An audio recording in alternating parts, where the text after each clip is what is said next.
You see that? Bottom. Here, everything. I don't necessarily know what he means by that, but.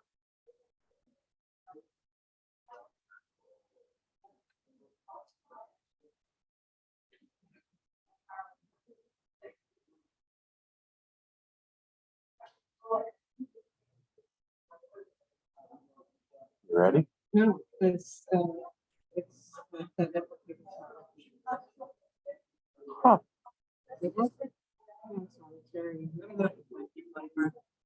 Yeah. Yeah.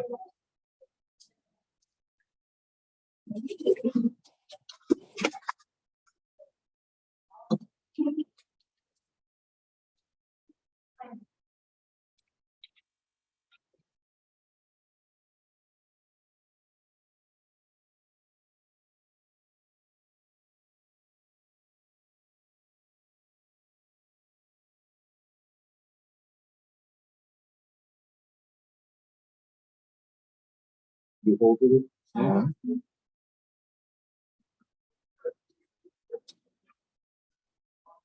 Okay. Pass this behind you all the way down.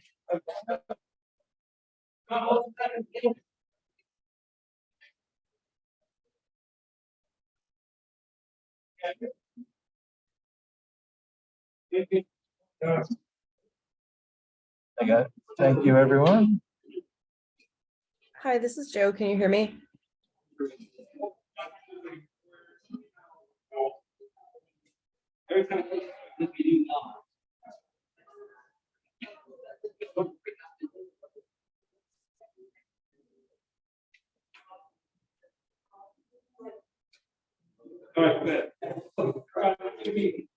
I know. I'm getting slack.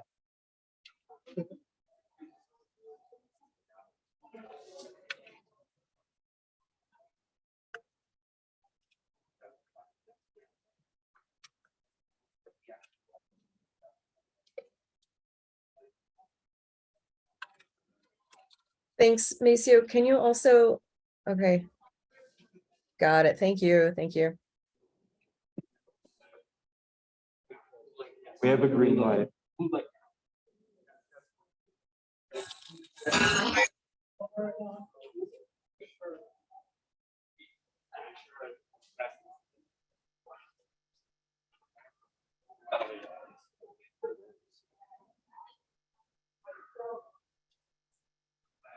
Okay. You need. Yep.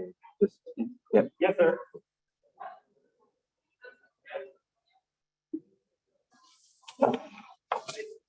Done.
Test. Okay.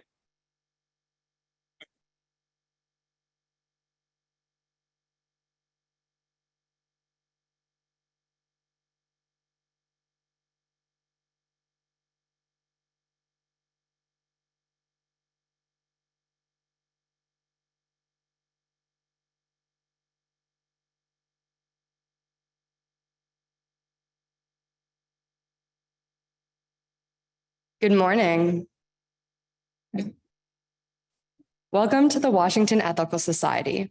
I am Levi Lika, my pronouns are they, them, and I'm the officiant today. Today is WES's annual celebration of love in all its many forms. Our Pay Attention to Love Day. Our senior leader, Casey Slack, is all in. They're off on their honeymoon. And because it's a special day in the life of our community, we're doing some things a little different today. Welcome to everyone to our multimedia platform, whether you're here in the hall or on Zoom or catching the recording later. We're one community unified across time and space, gathering to affirm our values and commit to a better world. If you are on Zoom, please check the chat for a welcome and various tips from Joe Klein, today's Zoom chat usher. And if you're here in the hall and would like an assistive listening device, please ask the sound team at the back of the hall. Visitors, if you're here in person, please stop by the welcome table after platform today to speak to a greeter or to our membership coordinator, Maceo Thomas. Those of you visiting online now or later, we invite you to send an email to Maceo at MACEOT, @ethicalsociety.org, or to fill out a connection form, which you can find at tiny.cc/WESconnects. I will now read a few of the gatherings that folks have written in the Zoom chat. Folks joining virtually can use this time to get a candle to light during our candle lighting. Looks like everybody's saying hi this morning. Sarah Morris says, good morning, Wes. Trang Dong says, hi, everyone. Big thanks to the tech team for ironing out the snafus. Laura Desculio says, good morning and happy Pay Attention to Love Day. Dawn says, good morning, everyone. Love, Dawn. Diane Kim says, hello all, and Shirley Storm says, hello, Wes. It is good to connect and share this time together. Our opening words this morning are from James Baldwin. Love takes off the masks that we fear we cannot live without and know we cannot live within. I use the word love here, not merely in the personal sense, but as a state of being, or a state of grace, not in the infantile American sense of being made happy, but in the tough and universal sense of quest and daring growth. And now for our opening music from the WES Chorus and Band performing Love's in Need of Love Today.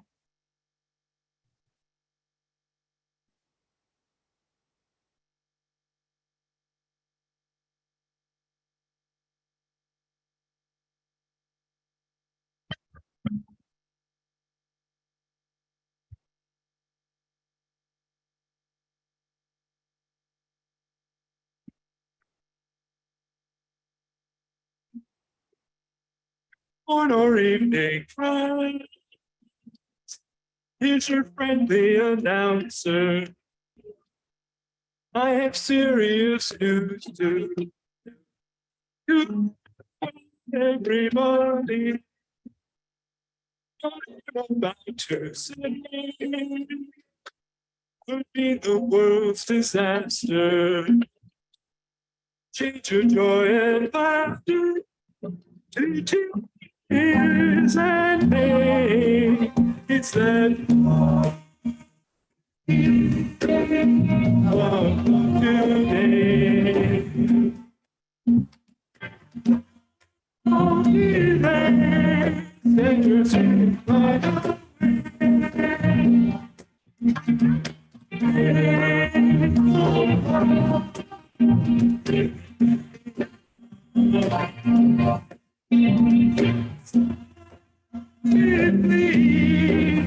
before it's gone too far.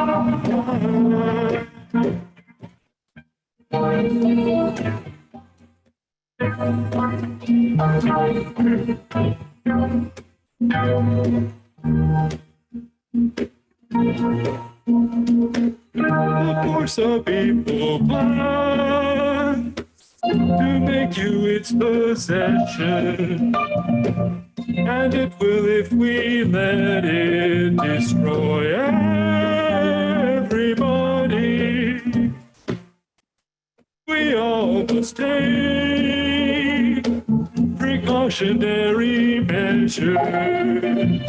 If love and peace you treasure, then you'll hear me when I say it's that love's in me of today.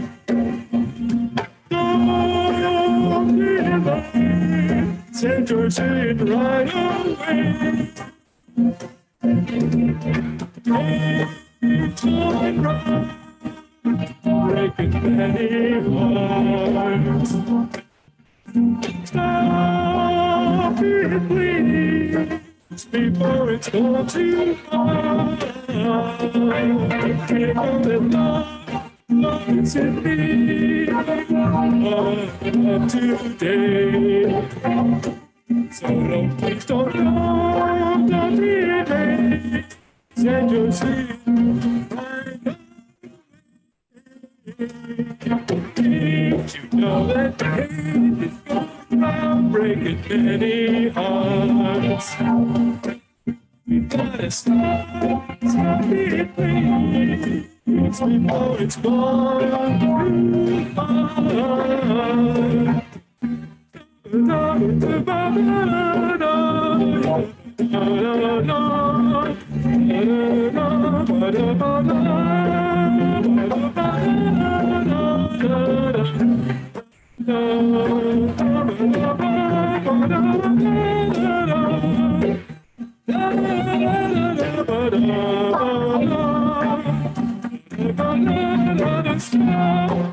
it, please, before it's gone too far.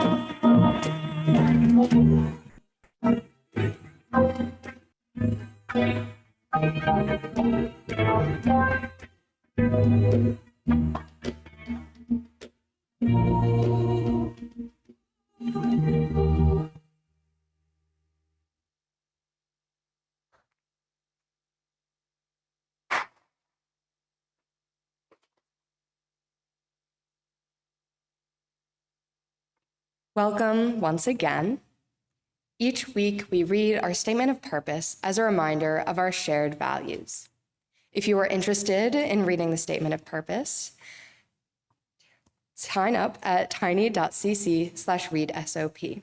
You can read it here in person, or you can make a recording and have it included in a future platform, though it does make it a little difficult to light our community candle in person. Today, John Lika, my dad, will be reading our statement of purpose. The other way around, though.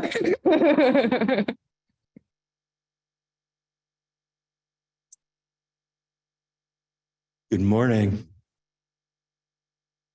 The Washington Ethical Society is a humanistic congregation that affirms the worth of every person. We strive through our relationships to elicit the best in the human spirit. With faith in human goodness, we appreciate each person's unique capacities. We joyfully celebrate together and support each other through life.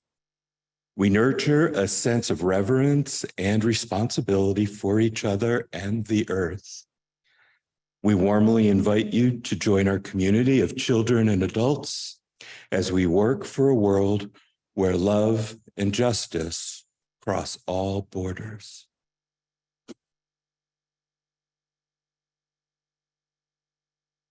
As my dad lights our community candle, I invite those of you with candles at home to light yours, and for everyone to join in our candle lighting words. May we kindle within us the warmth of compassion, the light of understanding, and the fire of commitment to build a brighter future for all.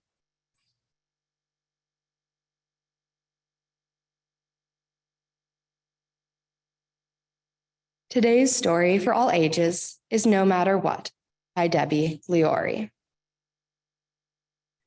Small was feeling grim and grumpy.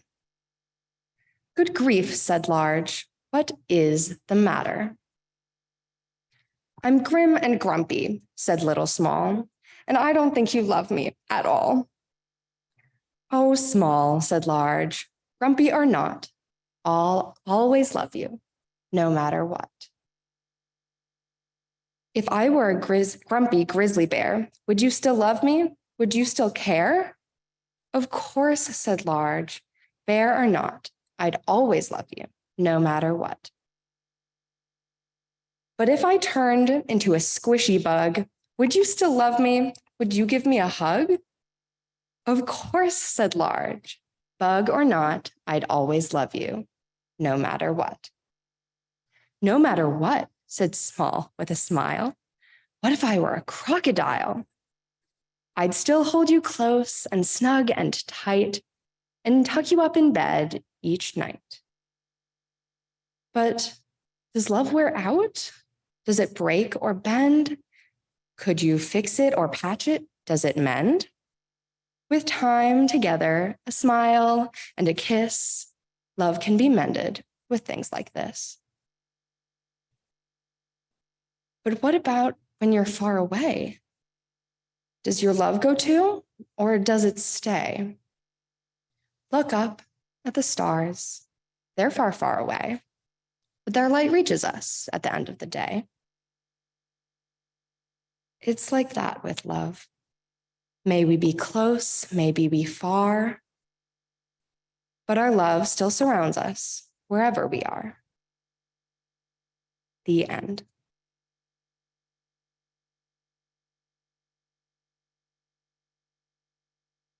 Let's now enter the centering time of our platform.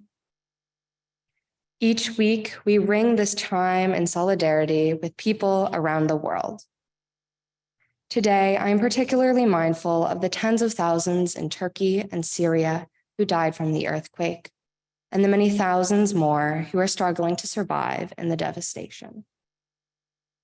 I ask that you especially hold in your heart WES member Glyn Gangturk, who returned to Turkey with her family in 2020.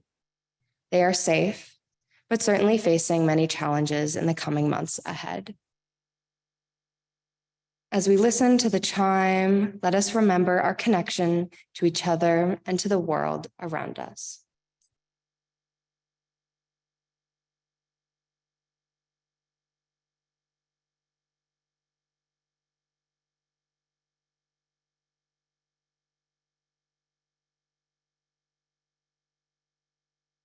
Let us open our hearts to compassion for those who suffer.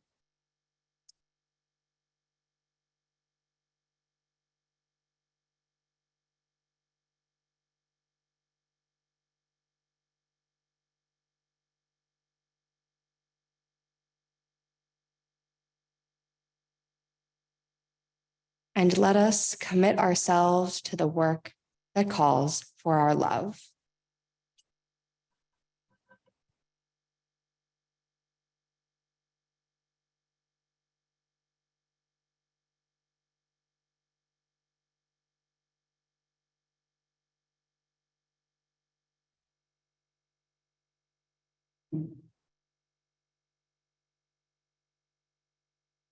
This morning, we engage in a metta meditation from the Buddhist tradition. This style aims to cultivate loving kindness, a heartfelt aspiration for unconditional love of all beings.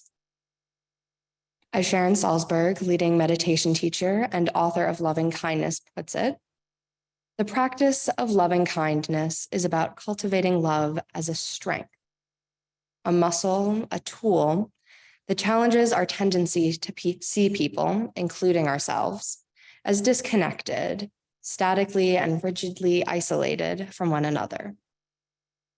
Loving kindness is about opening ourselves up to others with compassion and equanimity, which is a challenging exercise requiring us to push back against assumptions, prejudices, and labels that most of us have internalized. The practice consists of repetitions of phrases like, may you be happy, or may you be free from suffering. The scope of meditation gradually increases, at first focusing on oneself, then loved ones, then others, especially who are difficult to love, and finally all beings. I welcome you to close your eyes or soften your gaze, making yourself comfortable as I walk us through this meditation. May I be filled with loving kindness. May I be filled with loving kindness. May I be filled with loving kindness. May you be filled with loving kindness. May you be filled with loving kindness. May you be filled with loving kindness. May we be filled with loving kindness. May we be filled with loving kindness. May we be filled with loving kindness. May all be filled with loving kindness. May all be filled with loving kindness. May all be filled with loving kindness. We continue our meditation in silence and in the music that follows.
In the midst of rain, sorrow falling, I await the sun again, like to star.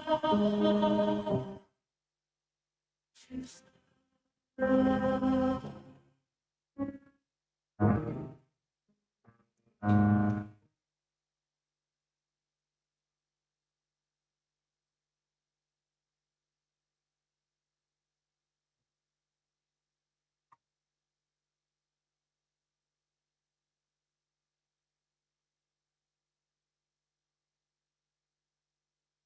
this Sunday's reading, I've selected Looking for Love in All the Wrong Places by David S. Blanchard. Most of us look for love in only the most obvious places, and as a result, most of us come away disappointed. It's as if we are still grade school kids, counting Valentines as measures of what matters. The love that matters is not typically the subjects of sonnets or love songs.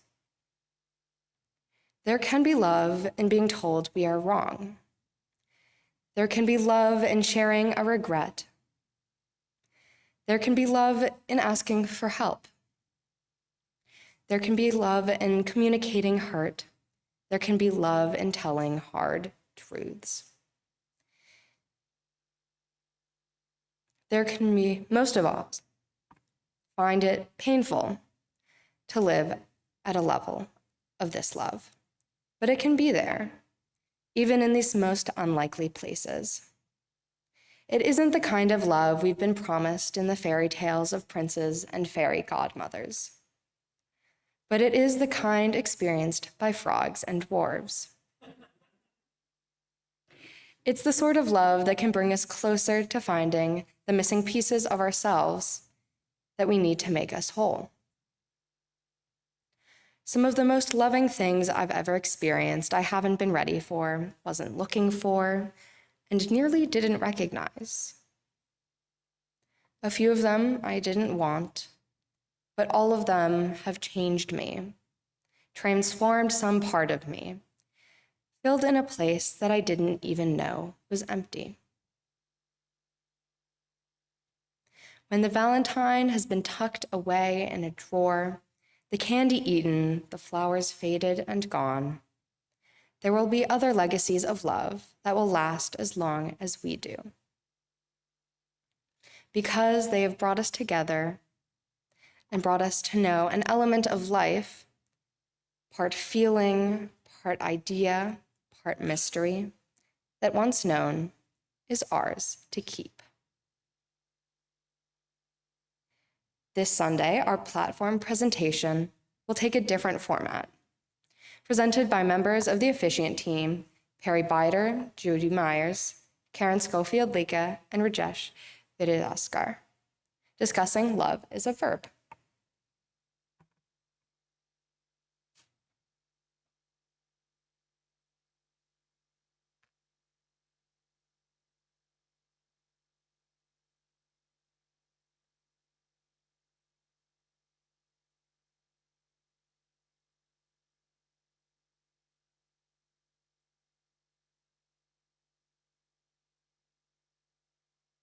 Hello, everybody.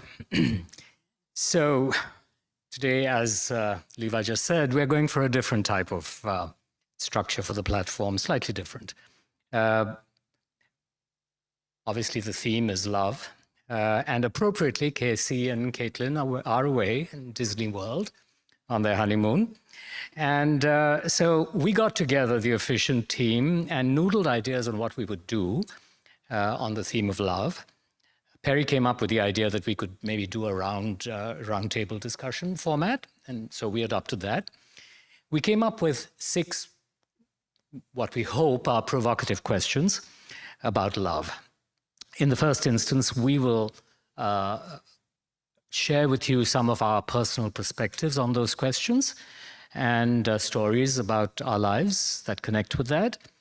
And not all of 4 of us will speak to every question. We haven't practiced this. We don't know what the other persons are going to say. So we're going to be responding in the moment.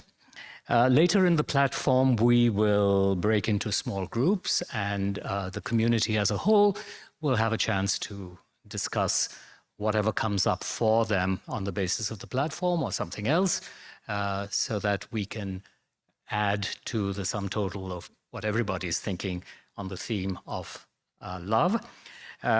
Judy came up with the catchy phrase for the title for this platform, which is Love is a Verb. So let's begin. I'll read the first question and then we'll take turns as we go along. The first question is, in learning about love, who has been a positive or negative role model for you? And I'll pass on that one.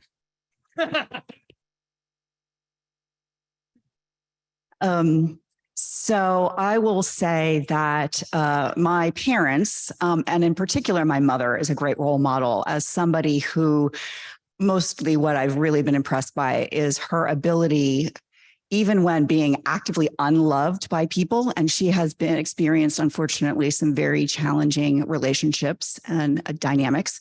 And yet in the face of that, she has been able to remain loving, not only generally, but even to that person who has, I would say, harmed her.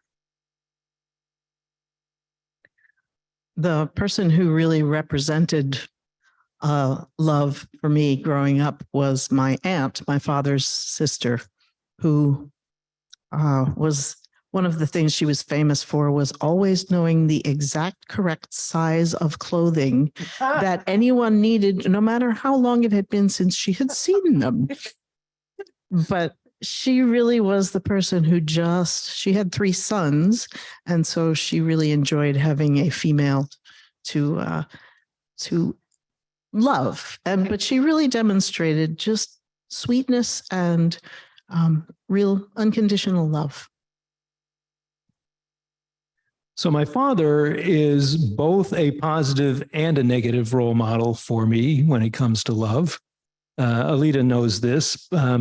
He didn't listen very well, and he and my mother didn't always communicate very well. He had kind of a short temper, and they would argue about the stupidest things, like who was remembering some past incident correctly. On the other hand, he was completely devoted to my mother. And as she aged and had more infirmities and needed more care to live at home as she wanted to do, he was a rock. He took care of her so well. She couldn't have lived as long without him. And by the time she died, they had been married 62 years. So they must have been doing something right. So I have the second question, which is, when have you seen love be transformative? And I will take this one, right, since I have the mic at the moment. And the first example that, of course, comes to my mind is Martin Luther King Jr., of somebody who had devoted his life to really using the power of love to challenge and change unjust situations. And I think that his legacy speaks for the power of that love. But who else has an example? Perry? Well, this is kind of on a much smaller scale, but I think it's the same phenomenon. I'm thinking of Daryl Davis. Those of you who have been here for some years have heard Daryl talk. This is an African-American man. I think he was born in Jamaica, somewhere outside of the U.S. He's a R&B musician, has played, with all the greats. But when he came to the U.S. and encountered racial prejudice for the first time, he was kind of puzzled. What the hell is this? And in a spirit of curiosity, he decided to explore it. So he used his, musical ins to set up meetings with individual members of the Ku Klux Klan. And I don't know if you want to call this love exactly, or just the power of humanity and meeting people where they are and listening with an open heart. But he has gotten to know many members of the Klan who have gotten to know him. And in many cases, those people have resigned from the Klan from meeting him and finding out that some of their assumptions about Black people were just plain wrong. He has a book out called Klan Destined Relationships, KLAN Destined Relationships. And if you haven't encountered him, or, you could find him on YouTube or whatever, but fascinating story. Also a family story. my dad's second wife, my stepmom, whose name is Judith, really transformed him, I believe. She really helped him to become a happier person, someone who could really appreciate life and joy in a way that I don't think he had before. And so I very much appreciate her. She stuck by him as well through years of declining health, and was able to have him stay at home as well. So I love the fact that we're going big and we're going small as well. It's fantastic. The one that comes to mind is, I'm from India, Mahatma Gandhi. And at the time of partition between India and Pakistan, riots broke out both in the West as well as in the East. The tragedy on the western side of India is very well documented and of gigantic proportion.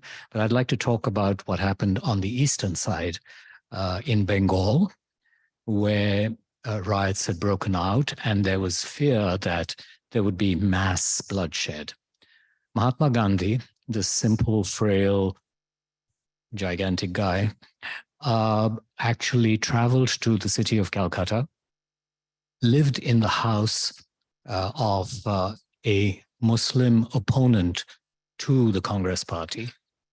And for the entire period of another 3 weeks, lived there and fasted and prayed for restoration of peace between Hindus and Muslims.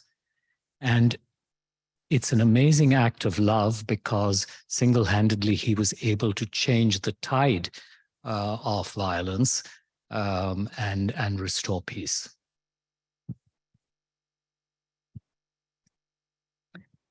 So our next question is, how do you replenish your capacity to love? I too will pass on this one. Someone else have a response they want to share? So, Judy, I'll quote this back to you. Love is a verb. And I think when I read this question, I think the way replenishment comes to me is to actually do love. And I've often found that when I'm having a problem with somebody, doing love, sounds weird, no? Doing love is a way of overcoming the restrictions that one imposes on oneself.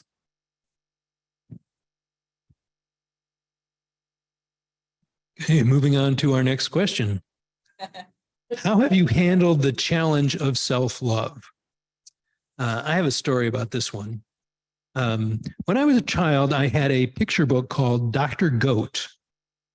And this was a story about a goat who, with an MD degree apparently, who went around to all the other animals in the forest, making house calls. So, you know, this was fantasy, treating their various injuries and illnesses. And when Dr. Goat got sick, all the other animals in the forest came to take care of him. And I overlearned the message from this story that the way to really justify my existence was to try always to be helping other people. Now, there's nothing wrong with helping other people, except when you think you have to do it, except when you're trying to fit all of your relationships into the mold of you being the helper all the time. Finally dawned on me that, oh, maybe I don't have to do that. And it was shortly after that that I had my first real adult relationship. So I think there was a connection there with that light going off. Another tool that I have used is thinking about what I would tell somebody else in that situation. It's often a lot easier to be loving to somebody else than it is to myself. So one of my biggest, an ADHD coach of mine says it's a between the ears problem. What I try to do is have self-empathy and recognize that I have all these lovely tools that I've got and I don't use them. And so I forgive myself for, or at least when I remember to, I forgive myself for not doing it right and come back again and again. Yeah, I'll say similarly, I was thinking kind of along the lines of Perry's second comment in that I think often we're our own worst critics. And here at WES, we talk a lot about that inner critical voice and trying to replace that and recognizing the inherent worth of every person. And so pausing sometimes when I'm most critical of myself and thinking, would I say that to a friend or someone I love? I would never say that to them. And how would I treat them? And try to apply that to myself. It's harder to do still, but that's my attempt anyway. So growing up, I had no problem recognizing the inherent worth of everybody. But I had real problems recognizing my own inherent worth. And partly that was because of growing up and realizing and recognizing that I was gay in a homophobic world and constantly underrating myself and feeling ashamed of myself and holding myself back and attempting to fit into other people's worlds and lives rather than step out on my own. I think it's wonderful that times have changed, but it's amazing that even though one has an insight about something like that, right? It's really difficult to keep practicing it. It rears its head all the time, especially in uncomfortable different circumstances. So I do have to remind myself about that even now. So I'll get to the next question. It says, tell me about a time when you felt challenged to love or to be loving. I'll pause. So not to get overly political, but the last administration was very difficult to love. Yeah, I still don't think I've gotten there.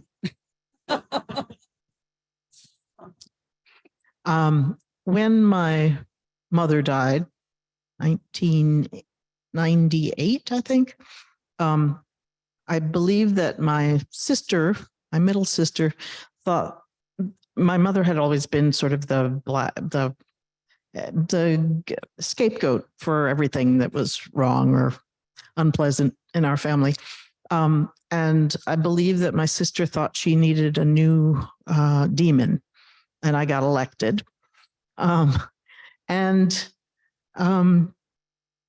So it has been, well, it's been a long time. I continue to try and make inroads, and we've sort of, she's willing to speak to me now. But I have just kind of never given up hope that it can get better. It has gotten better. Don't expect it'll ever get back to where it was when we were growing up, but I just keep going at it.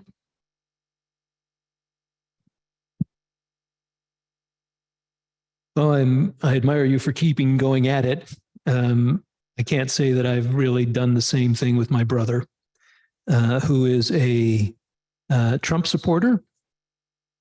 I even wonder if he is mentally ill. And I say that because of some of the conversations we had before I gave up on this, where it seems like there was a disconnect from reality. My brother once was ranting about how, there was this shooting in the synagogue on Yom Kippur I forget, somewhere in Germany, maybe. And the Eastern media didn't want you to know about it. I sent him links to articles from the Post, the Times, the major networks, NPR. No acknowledgement. And this happened a second time, a year later. It's like, what is going on here? So, I just keep him at arm's length.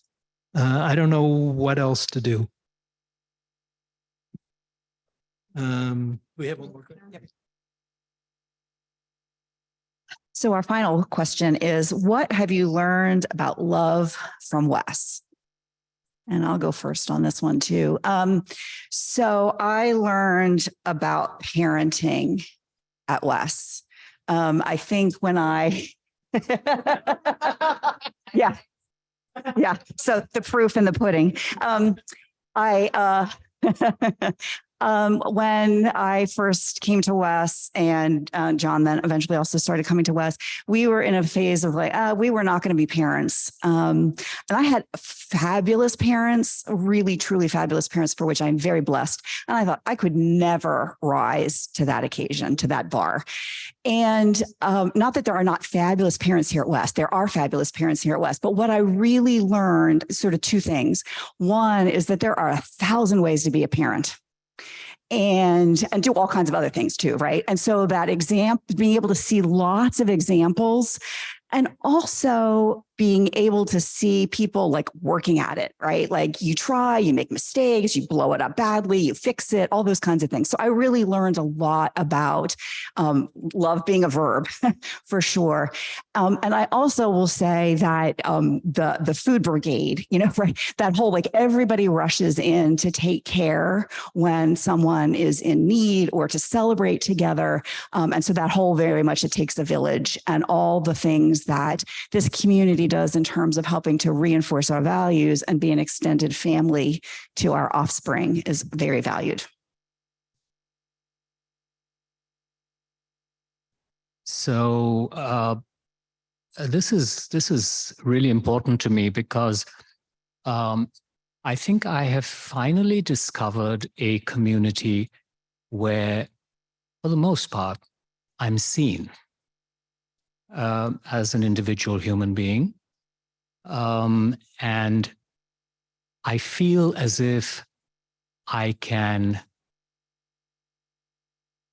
show myself as a full person in whatever respect, whether it is as a gay married man or as a person who was born and lived abroad for many years and came here fairly late in life, or as an individual contributor, as a fun person, as a whatever. And it's a tremendously rich soup to swim in. So thank you, Wes. I too find great joy in the circle of care here. I find that I truly enjoy singing in the chorus. I really enjoy being an officiant because I have fun doing it. And apparently I communicate that because people come up to me afterwards and say, "Hey, great job," which means I enjoy doing it more. And I get to, as Rajesh says, be fully who I am, and get really excellent feedback for that. And I truly enjoy my participation here and the responses I get. So I love being here, and I love doing love. I guess I'm going to get the last word. As I thought about this question, something very specific came to mind, and that's one of the first things that I learned here at WES, back taking the relationship building class that we had here. And that was that conflict in a relationship is actually a good thing if you do it right, because it is by working through conflicts that you strengthen and deepen and develop the relationship. That has been a really valuable lesson. So thank you all for your attention, and we will turn it back to our officiant for the officiants.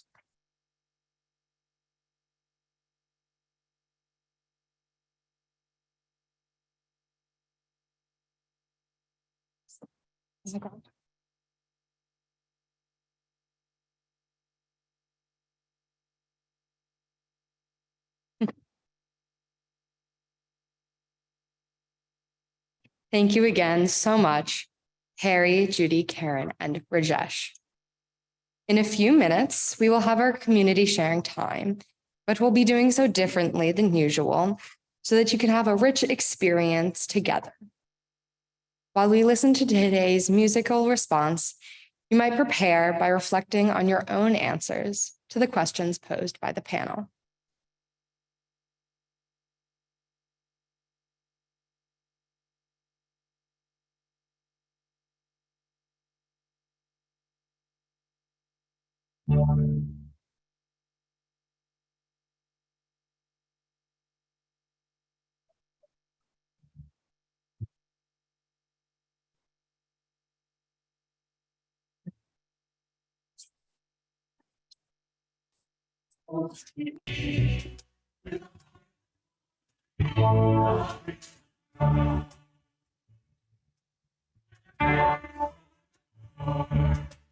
Sweetest all you have, when your day begins to rain, love is sound.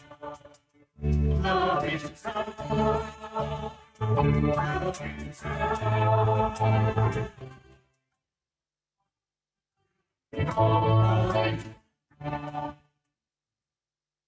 Through the day your eyes see, through the voice within your head, through the voice love is sound. To the everlasting change, to the mother and to the elder of love reaches out.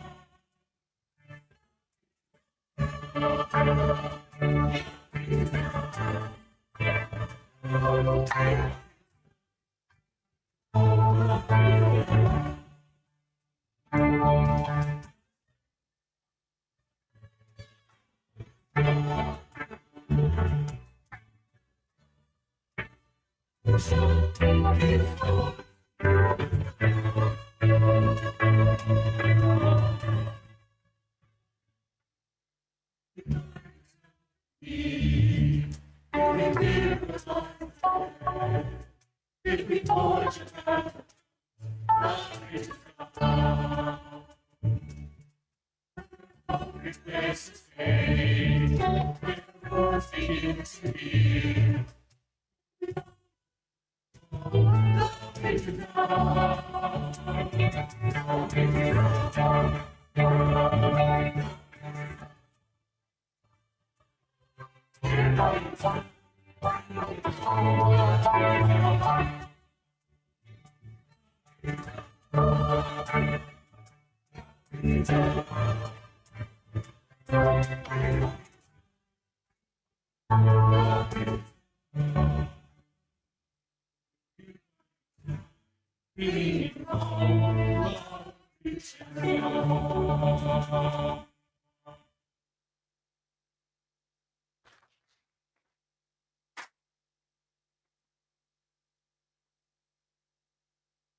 This is the time when we add our own voices to the morning, sharing our reflections on the platform or what resonates with your personal experience. First, let me explain the special format for today, so please don't start moving around until I've completed the description. Those in the room are invited to form pairs or trios and share with those partners your own answers to the questions posed by our panel. Please begin by saying your name, your pronouns, and please keep your comments brief so that others have a chance to share. For our online participants, I invite you to share in the Zoom chat or in the comments of the video if you're watching the recording later.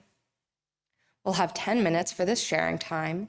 I will ring the chime halfway through, then give a 2-minute warning so that partners can share the space so all get to speak. Zoom participants, this offers a chance for you to share more extensively and to have a dialogue amongst online participants. You may begin.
Look at that. Good job, everyone.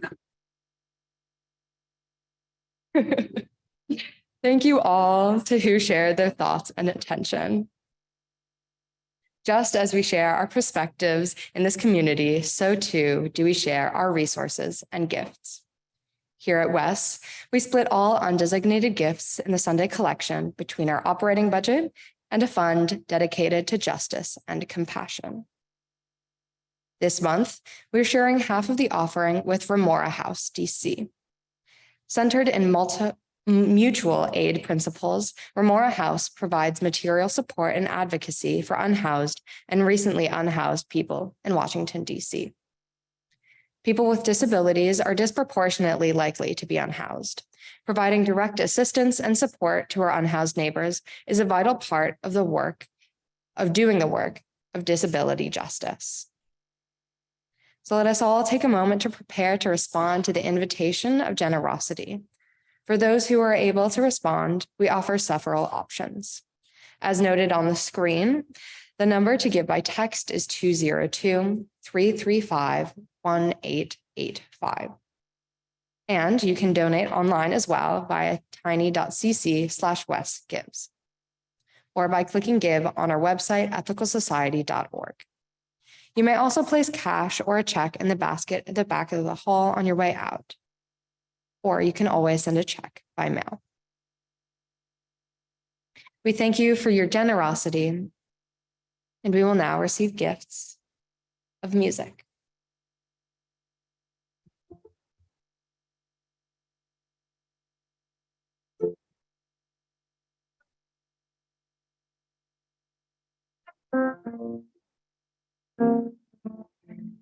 Today, we go to war again. We assume we know so much more than them, or we hear what they have to say. Headline breaks, we start to hate again, calling them names again. We give our peace away. I hope they see, 'cause I want to see.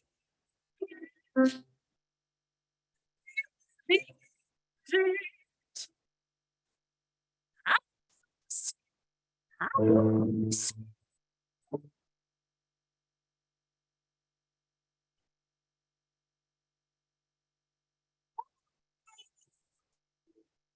You. I wanna know it's all around you. It's all around.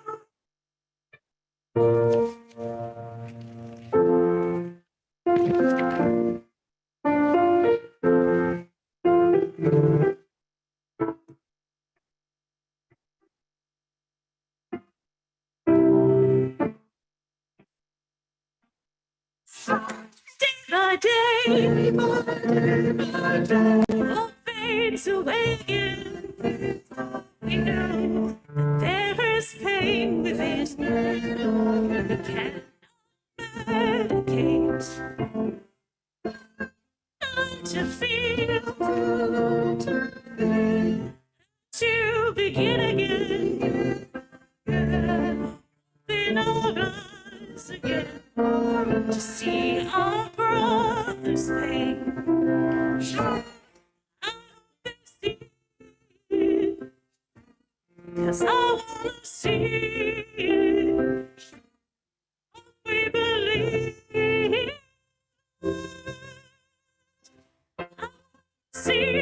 I wanna see the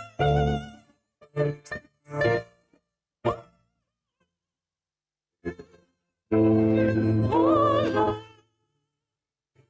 you.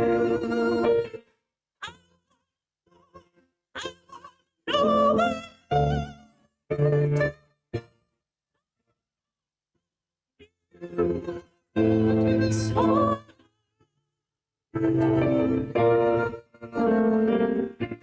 see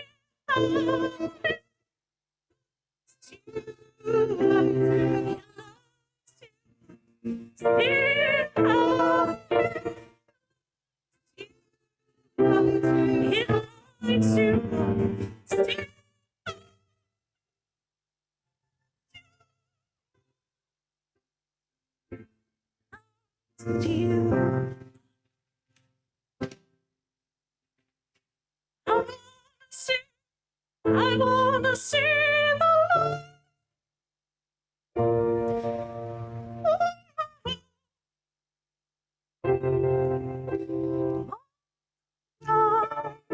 you. I wanna know. It's all around you. So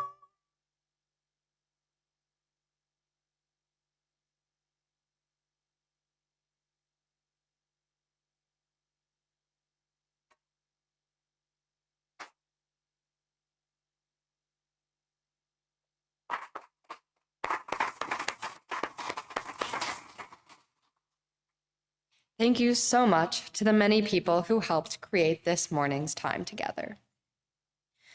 Staff members Indara Miles, Robin Kravitz, Tamara Bergani, and Maceo Thomas. Interim music coordinator Leah Morris and the WES Chorus and Band, and our platform production team, the tech team members, slide artists, Zoom chat usher, and in-person greeters, whose names you will see on the closing credits slide. At the conclusion of the platform, please join us for social hour in person around the foyer.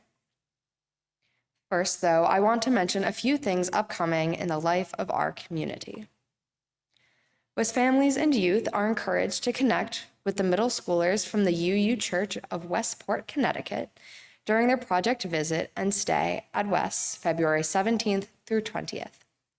Here are some of the opportunities for all to connect with visitors. On Saturday at 5 p.m., members are welcome to spend the evening with the group connecting and watching a thought-provoking documentary, and followed by a discussion. On Sunday at 1:15 p.m., all are welcome to join the group on their visit to the National African American History and Culture Museum here in DC. Please let Ndara know if you are interested in joining, as there are only 17 spots still available. You can email Ndara at Ndara, N-D-A-R-A-M, @ethicalsociety.org. If you are looking for an experience that could possibly change your life, join the WES and Global Connections 2023 delegation traveling to El Rodeo, our sister community in El Salvador. This is the 17th year accompanying our friends in friendship and solidarity.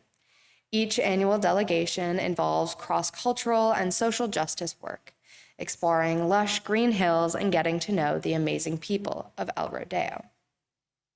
Delegation dates are from June 21st through July 3rd, and applications are being accepted now.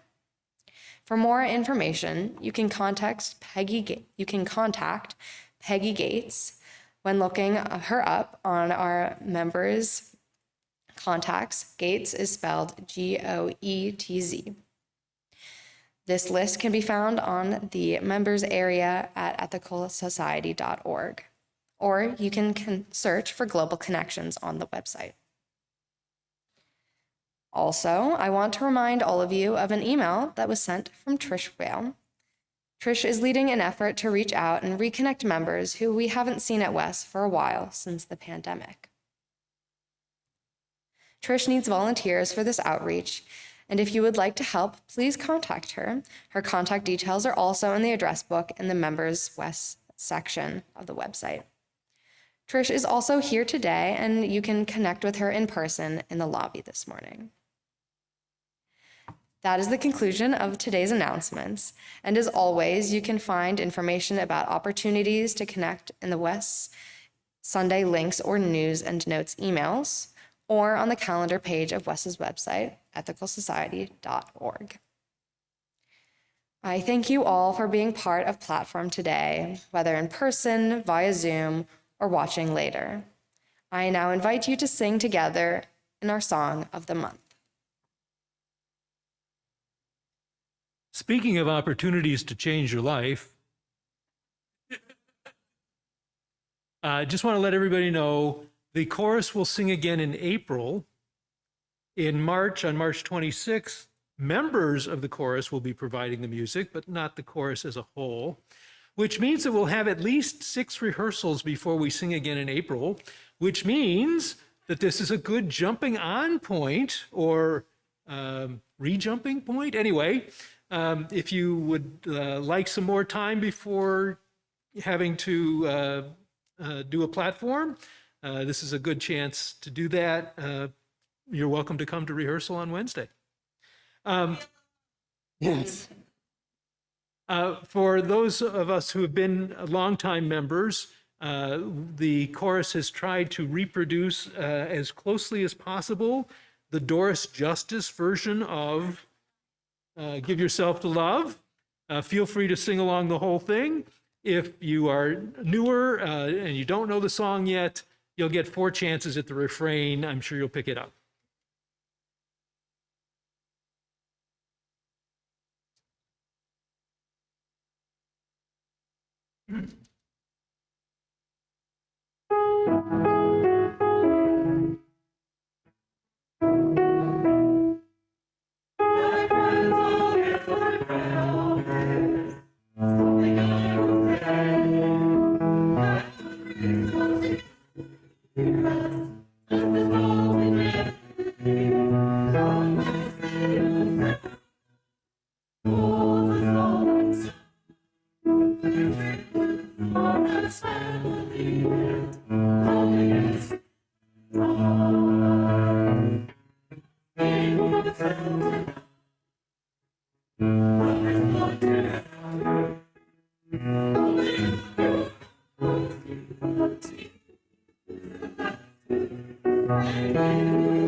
A few last reminders before we leave. If you are new to our community, please send an email to our membership coordinator, Maceo Thomas, and introduce yourself. For those who wish to socialize online, to reach virtual coffee hour, point your browser to tiny.cc/WES Coffee Hour. I now invite you to join me in our closing words for the month. Let us go out into the week ahead with compassion, understanding, and commitment, extending love to ourselves, our communities, and the world with dedication to justice that is truly for all. Again, thank you all for joining today's platform. We look forward to connecting again with you soon.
Bye.